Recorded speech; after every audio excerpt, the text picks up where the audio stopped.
Welcome to the AFR Saints channel, where we provide you daily content on your favorite team, the New Orleans Saints. Do us a favor and hit that subscribe button. Be sure to leave your comments below and smash that like button. Hudak. Dennis Allen put a button on day 9 earlier today of Saints camp. Yeah, solid practice today. Really thought the offense looked pretty good today. Obviously, we got to get back in there and take a look at the tape and kind of see what it looked like on tape. But looked to me, on the field, looked like the offense had a pretty good day. We worked red zone today, so getting a little bit more into some situational football. So that was good to do. We got another day of red zone tomorrow, and before we hit a day off. So overall, thought it was a pretty good practice. Pretty good practice, and Maddy Hudak was out there covering it for us, and she's good enough to join us right now. Maddy, we appreciate you for jumping back with us. How are you? I'm good, and I tend to agree with Dennis Allen on the winners of the day. Offense. So everyone seems today to be talking about Mike Thomas. What can you tell us about how Thomas seems to be rounding into form, maybe? Well, everyone has been talking about, Paulson Adebo pretty much all of camp thus far, and, he went 3 of 1 in his reps yesterday. Michael Thomas comes out there and, back-to-back plays on Paulson Adebo absolutely bested him with just really quick separation on an out route and then an in route, and really kind of opening up that third level of the field in much deeper routes than we've seen from him so far. He also had a touchdown reception from Andy Dalton and another really solid reception from Winston in 7-on-7 drills. Can you tell if there's anything at all limiting Michael Thomas, like other than just Michael Thomas right now?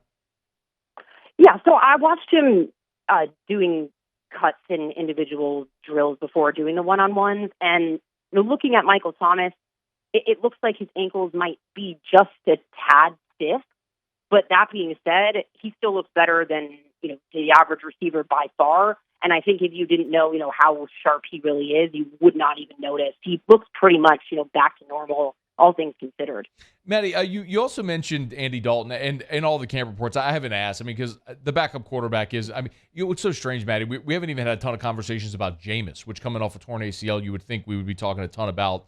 There's just so many storylines. Any observations at all watching Andy Dalton out there? Yeah, it's kind of a good point. I almost haven't paid attention to quarterback at all, which is kind of a good sign. Yeah. Andy Dalton looks like, a true veteran out there. He's able to execute and get the ball where it needs to be. He, isn't noticeably doing anything great. That being said, I think it's helpful to just kind of have that consistency and, stark contrast from what was really inconsistent in the quarterback competition last season. She's on Twitter at Maddy Hudak _94. I think I got to spell it, Maddy, because so many people tweeted yesterday. Like, what are you saying, Matty or Matt? Like, is it Hudat? Or all right, Just like Starbucks. Maddy.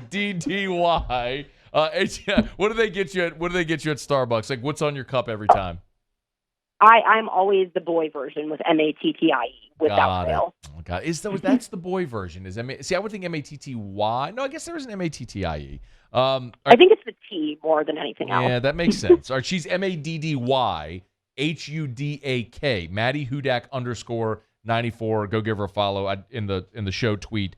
She's tagged in there, so go give her a follow. Hey, I want to flip over to the defensive side of the ball. Yesterday, we did talk about Chauncey Garner-Johnson kind of having his hold out, hold in sort of thing, limiting reps. And today we saw a little bit of a change there in the slot. Tell us about it. Yeah, Justin Evans, who was signed kind of to play safety, and more so in that kind of split safety look that Dennis Allen envisions, which that's also something to take note of, is kind of the rotating shell they have back there. But Justin Evans really primarily benefited. Dennis Allen had said how DJ's absence kind of helps the other players fight and kind of prove themselves. And I thought Justin Evans did really well in that aspect today. He got a lot of individual coaching from Chris Richard, who did a lot of that last year, and you could tell it made a difference in immediate reps. He would go out for one, get some coaching on the sideline, and come back in, was a lot tighter in his coverage, really quick and initial reactions off the line of scrimmage. And for losing Malcolm Jenkins and Marcus Williams and not having C.J. Garner-Johnson out there, the secondary has just been really impressive, especially also with Marshawn Lattimore not being there today. Bradley Roby fills in fine for him. Just everyone really playing strong back there. Was this just a day off for Lattimore? So he left early yesterday's practice with the trainer. It didn't look like anything serious, but we didn't see him today.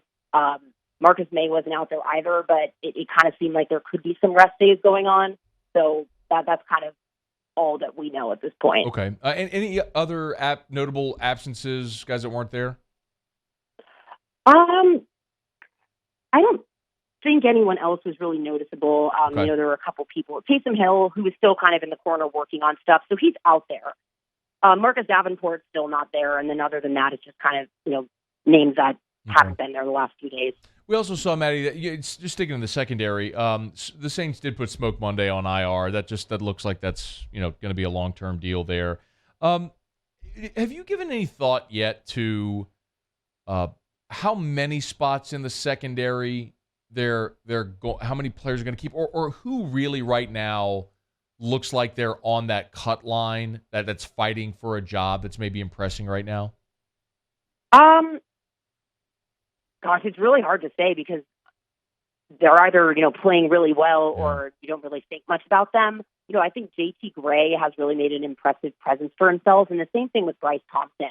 And I think it's less so bad play by others and more so that play, really good play is pushing other guys out. Daniel Sorensen seems kind of like the odd man out to me. Yeah. And Vincent Gray kind of seems like more of a camp body. And just kind of based on how they've been, running things today, even with injuries, it's telling to me that Roby is slotted in for Marshawn Lattimore. And then Alontae Taylor is playing behind Roby, and that there's seemingly kind of these defined roles for these guys, except for PJ Williams, Justin Evans, and Marcus May. And that might actually be the point with how versatile they kind of seemed, rotating post-snap.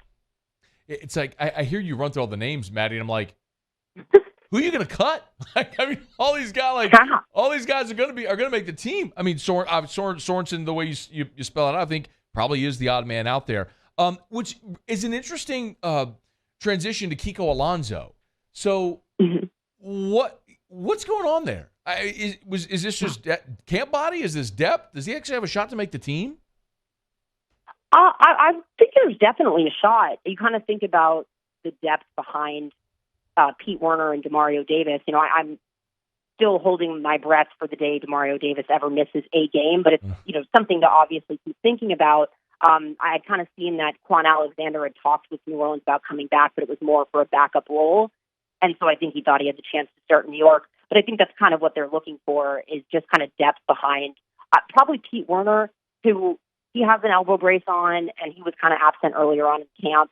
I just think there's enough reason for thinking he would at least miss a game or two.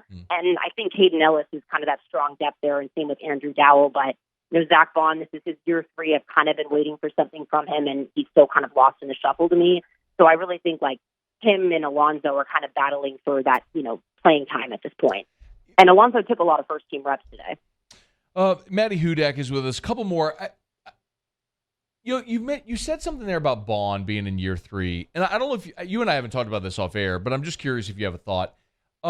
Bond, Cesar Ruiz, Troutman, all these guys that were drafted in the COVID year, it almost feels like maybe you kind of, because they've all kind of had the same struggles, maybe we give them a mulligan for that first year in 2020. They don't feel like as far along as you'd expect a third-year player at this point who's looking for that second contract, right? I mean, do you have a thought on those guys, maybe how the COVID year impacted their development early in that first year? Well, yeah. I mean, the fact that there was no rookie OTAs and minicamp that year, and then you really point out that all 3 of those came from the same class and had kind of a similar struggle heading into things. And all 3 of them kind of struggled last year to me too, just for different reasons.